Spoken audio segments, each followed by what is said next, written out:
Last video, I have explained why we should import products from China.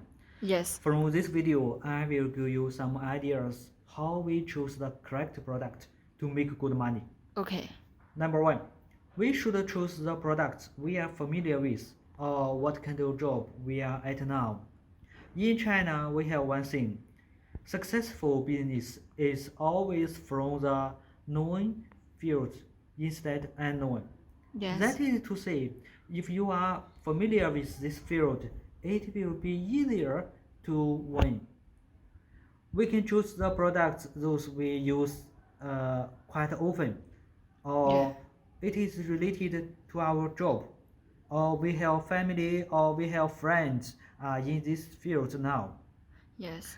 If so, then we will know this product it is sold good or not, or where the customer is. We also know this product, their characteristics. Yeah.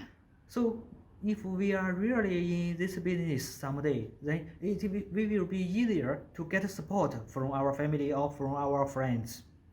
So after the products confirmed, we can go to Alibaba or Google China suppliers.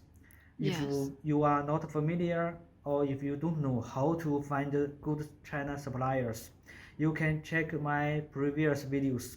There we have very detailed explanation. Yes. Okay. Thank you, boss.